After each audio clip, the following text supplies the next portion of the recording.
واحد صحي من نومه لقى بيته على البلاط. لا البيت اتسرق ولا البيت اتحرق. الحكاية إن اللي شاركته السرير وضيع عمره عشانها قررت إن كل شبر تعب فيه وبناه بإيده يبقى ليها هي وبس. القانون قالها معاكي حق. العفش اتشال والبيت فضي، والراجل فضل واقف لوحده في أوضة فاضية بيبص للحيطان. بس اللي محدش عرفه إنه في نفس الليلة دي كتب رسالة لأمه، جملة واحدة كانت هي الوداع: أنا تعبت يا أمي. وتاني يوم القهر كان أقوى منه وقرر ينهي حياته. ده مش مشهد في فيلم ولا قصة متألفة، ده اللي بيحصل لما القانون يبقى سلاح في إيد غلط. النهاردة هنحكي لكم حكاية خالد، من أول يوم شاف فيه منى لحد آخر ليلة في عمره. وفي الآخر الحكم ليكم انتم. قبل ما نبدأ مستني دعمكم. اشترك في القناة ودوس لايك عشان نقدر نكمل في تقديم القصص دي، ومستني رأيكم في الكومنتات بعد ما نخلص. صلي على سيدنا محمد ودوس لايك، ويلا بينا نبدأ. خالد شاب من قلب القاهرة، ابن ناس طيبين وبسطة. أبوه كان سواق وأمه ست بيت، وعاش حياته كلها مبدأ واحد: اشتغل واصبر وربك هيعينك. اتخرج من الجامعة وفضل سنين بيلف ويدور على لقمة عيش لحد ما لقى وظيفة حكومية على قده. مرتبها مش كبير بس كان بيمشي بيها حاله، وبيعرف يشيل منه القرش الأبيض لليوم الأسود. الناس اللي عرفوه قالوا عليه هادي وقليل الكلام، بس لو حب بيحب من قلبه. وخالد فعلا حب بجد، والأول مرة في حياته لما عينه جت على منى. منى كانت بنت الجيران، بيشوفها من زمان بس مركزش معاها غير لما بدأت تضحك له وهي طالعة ونازلة على السلم. كانت ودودة رغاية شوية، وليها طريقة بتخلي اللي قدامها يحس إنه ملك زمانه. خالد وقع في هواها وراح فاتح أهله في الموضوع. هم رحبوا وأهلها وافقوا بعد شد وجذب، وبدأت الحكاية. سنتين بحالهم، سنتين خالد حفر فيهم في الصخر عشان يبني نفسه. استلف من أخوه وشال من بقه عشان يوفر كل مليم بيجي في إيده. جاب شقة إيجار وفرشها حتة حتة من الألف للياء، تلاجة، غسالة، بوتاجاز. العفش كله كان شقاه وتعب ومن جيبه الخاص. الناس اللي ساعدوه في نقل العفش انبهروا وقالوا له دي أحسن من شقق ناس بتقبض قدك مرتين. خالد ضحك وقال لهم بكل رضا كله يهون عشان ست البيت تفرح. وجه يوم الفرح وخالد لابس البدلة اللي جابها بالتقسيط. كان فرح بسيط على قد العيلة، أصل اليد كانت قصيرة. منى في الفستان الأبيض كانت زي القمر، وخالد كان بيبصلها وهو حاسس إن تعب السنين راح وإن الدنيا أخيراً ضحكت له. في اللحظة دي الدنيا كانت تمام، بس اللي ما كانش حد يعرفه إن الضحكة دي كانت آخر لحظة هدوء في حياة خالد، لأن اللي جاي كان أصعب بكتير من اللي ممكن يتخيله بشر. أول كام شهر جواز عدوا عاديين، مش مثالية يعني، بس كانت ماشية. خالد بيروح شغله من النجمة ويرجع بالليل هلكان، ومنى طول اليوم ماسكة التليفون، رغي مع أهلها ما بيخلصش. في الأول خالد ما أخدش باله، بس مع الوقت بدأ يلاحظ منى بتقضي وقت مع التليفون أكتر ما بتقضيه معاه. ولما سألها بالهداوة قالت له أنا قريبة من أهلي وده الطبيعي. سكت وعداها، بس السكوت ده كان أول غلطة. فات 6 شهور وبدأت النغمة تتغير. منى بقت بتشتكي من كل حاجة ومن غير سبب. الشقة ضيقة، المرتب مش مكفي، صحابها عايشين أحسن منها، وحتى هو ما بقاش طموح في نظرها. خالد كان بيسمع وبيحاول يهدي اللعب، بيقول لها يا بنتي احنا لسه بنبني حياتنا ومحتاجين وقت. بس منى ما كانتش عايزة تسمع، كانت عايزة كل حاجة ودلوقتي. والمشاكل بدأت تزيد وتتكرر. خناقة على القرش، وخناقة على زيارة أهلها، وخناقات تانية ملهاش أي لازمة. خالد لاحظ حاجة غريبة. منى أول ما تحصل مشكلة ترفع السماعة وتحكي لأمها بالتفصيل، والحماة طبعاً كانت بتيجي وتحشر نفسها في اللي ملهاش فيه. الجو في البيت بقى تقيل قوي، وخالد بدأ يحس إنه غريب في بيته. وفي يوم رجع من شغله تعبان ونفسه بس في لقمة، لقى منى كالعادة قاعدة على التليفون والبيت ما فيهوش ريحة الأكل. سألها، قامت ردت عليه بكلمتين سم وقدام أمها كمان. خالد سكت، محبش يكبر الموضوع. دخل أوضته وقفل الباب وراه، قعد على السرير اللي شقي عشان يشتريه، وحس لأول مرة إن في حاجة غلط قوي في الصورة دي. الإحساس ده ما فرقهوش، فضل معاها من الليلة دي وبيكبر كل يوم. ورغم كل ده خالد فضل صابر. كان بيقول لنفسه الجواز محتاج صبر وبكرة تتعدل، بس الحقيقة إنها ما تعدلتش. الأمور سحبتهم لمكان تاني خالص. وفي يوم عادي جدا خالد صحي على خبطة على الباب. فتح، لقى قدامه راجل غريب بيقول له إنه من النيابة.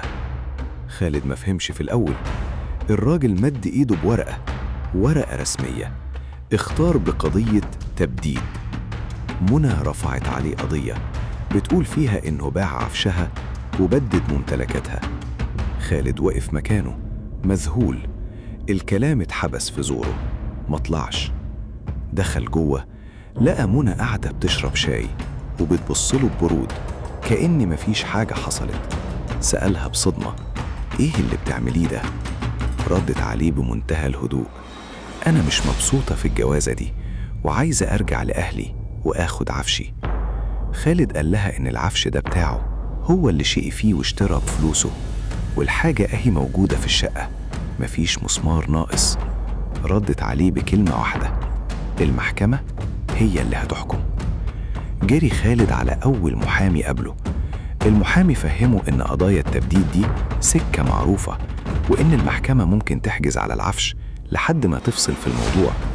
وفعلا بعد أسبوعين بالظبط جه القرار، تمكن السيدة منى من سحب العفش.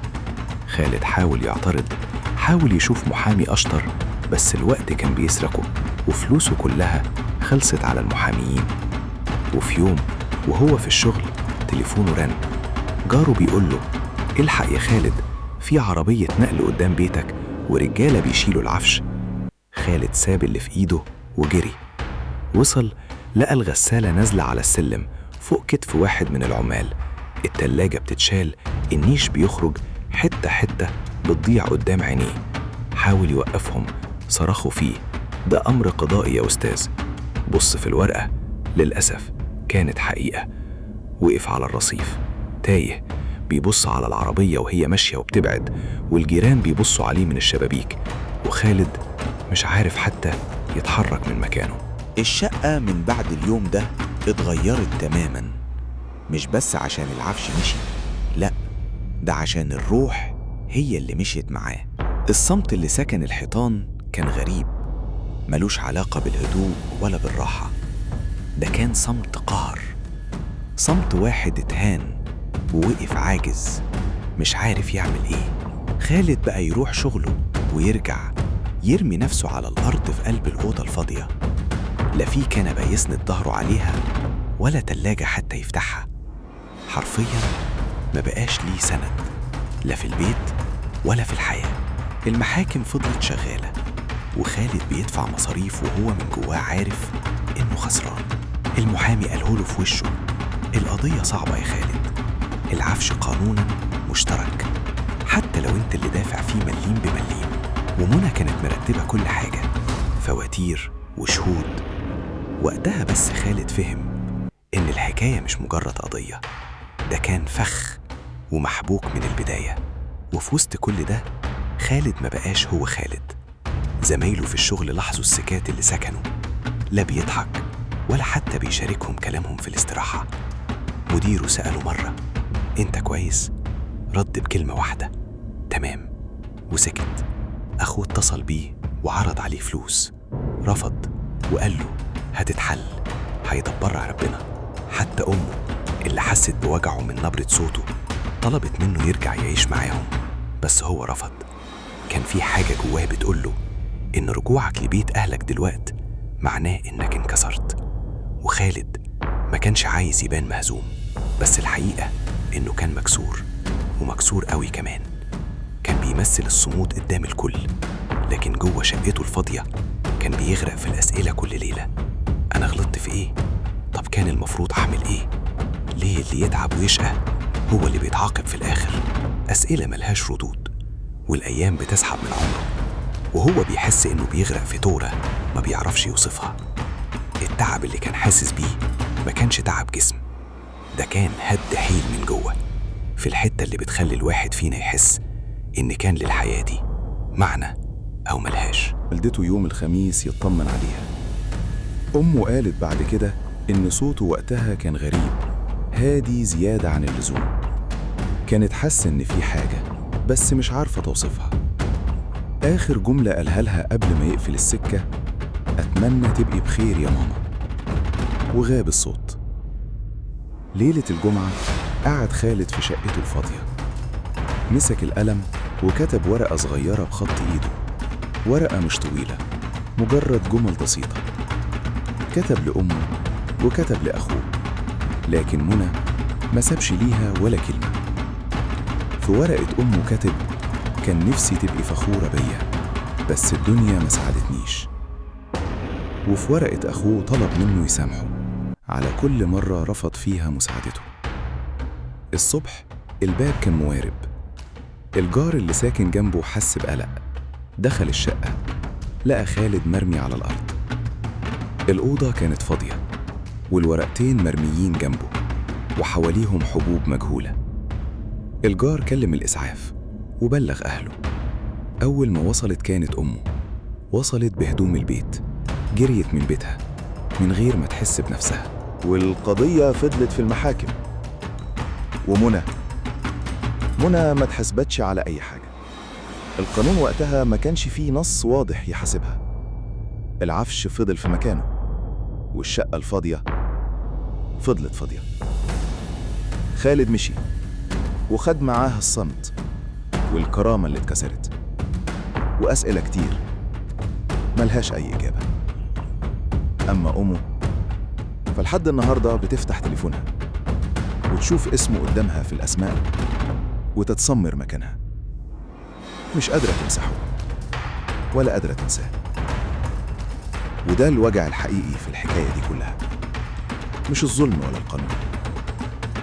الوجع إن في أم فقدت ابنها ورقمه لسه متسجل عندها، وهي عارفة كويس إنه مهما رنت مش هيرد.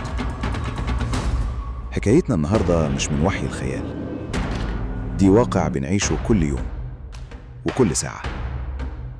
قصة زوج شقيان وتعبان عشان يبني بيت ويأسس أسرة، وست مستهترة استغلت ثغرة القانون من غير وجه حق. استغلتها بس عشان تقدر تعمل كده، مش لأي سبب مقنع تاني. لو كملت معانا للآخر قول لنا رأيك، وحابب نتكلم عن إيه في حلقتنا الجاية. وطبعا ما تنساش تشترك في القناة وتضغط على زر الإعجاب عشان يوصلك كل جديد.